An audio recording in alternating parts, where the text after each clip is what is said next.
Thank you, Mr. Chairman. And I want to shift gears for just a minute and ask a couple of questions on a couple of issues that are important to my state. Over the last few weeks, I've grown encouraged, Mr. Slavitt, by your recent statements pertaining to the Meaningful Use Program. I think, as you know, Senator Alexander and I wrote to Secretary Burwell last year requesting that the administration delay implementation of Meaningful Use Stage 3.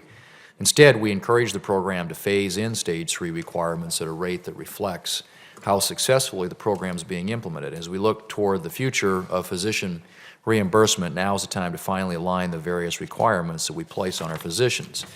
So, in my opinion, I believe that CMS should pause Stage 3 and engage with stakeholders over the next year to better align Stage 3 requirements with the implementation of MIPS. By doing this, CMS could ensure that the final stage of the Meaningful Use Program is meaningful to providers as we continue to move toward MIPS implementation. So in light of your recent blog post, I'm wondering if CMS is now considering such a delay, and additionally, could you discuss CMS's current plans for aligning these programs? Yeah, thank you for the question. And really at the heart of your question is an important acknowledgement. We have to do better by the caregivers and patients in this country by taking on what we've learned and what physicians all over the country are saying. We do not want to pay physicians to become computer operators. We want them to be caregivers, and we want technology companies to build tools for them to make that easier.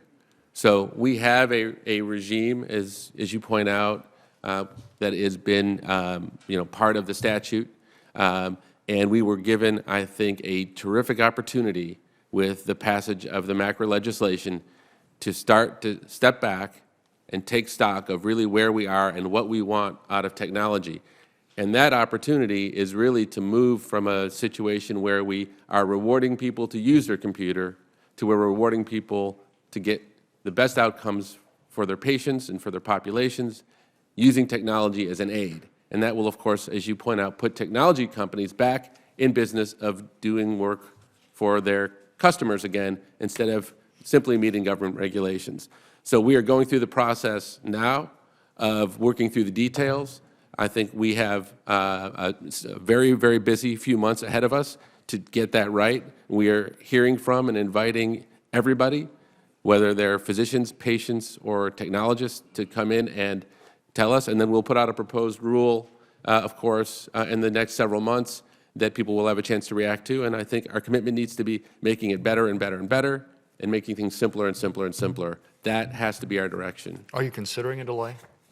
I think that the impact of what we do with MACRA, and again, I want to be thoughtful about not speaking about a regulation before I'm supposed to, so I don't get out of line. But I think you will find the effect, and people will find the effect of what we do with MACRA to accomplish the aims that you, Senator Alexander, and others, and most importantly, the physicians in this community have been pushing for, and remove some of the burden that people feel coming with Meaningful Use 3. The other thing I'd point out for any physicians is you've given us now more flexibility and authority to grant hardship exemptions to physicians so that we're not needlessly penalizing small docs who are really just trying to take care of their patients. So I think there's very positive momentum, and I think as the details come out, I'm hoping you'll be very pleased.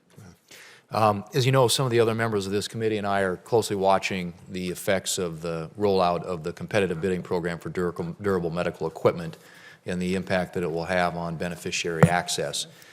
Ensuring that seniors have access to this equipment in rural areas is vital to ensure that they may remain in their homes.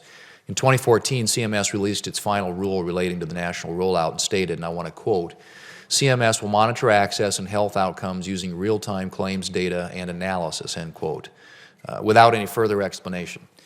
So I have a two-part question. One is, can you explain how CMS is monitoring the national rollout to ensure beneficiaries still have access to this equipment? And two, would you consider extending the current phase-in beyond July 1? Yeah. So I think there's been some legislation which has helped us in that arena to do this. But I think that the heart of your question, I want to talk about two things. One is we have to watch the effect of everything we do, not just on the average population, but on the very specific communities where sometimes healthcare is hardest to reach. And as you rightly point out, we have to do, and we do as now a matter of protocol, a rural impact analysis on all of these things. And the way we have to roll this out thoughtfully is by doing it in stages and measuring the impact and taking in feedback. And we have the absolute authority, if we see access issues, to step in and prevent them. So we can't let the goals of this program, which are noble and I think are good for our budget, get in the way of common sense when we run into those issues. So we have been hopefully responsive along the way, and we'll continue to do that. Do you think 6 months is enough? I think that's exactly what we should be testing right now. I think we should not assume that 6 months is going to be enough until we work through it. So, you know, candidly, I want to see the data from our team that's doing the monitoring and understand the impact. And if we believe that we're going too fast, we will slow down. Thank you. Thank you, Mr.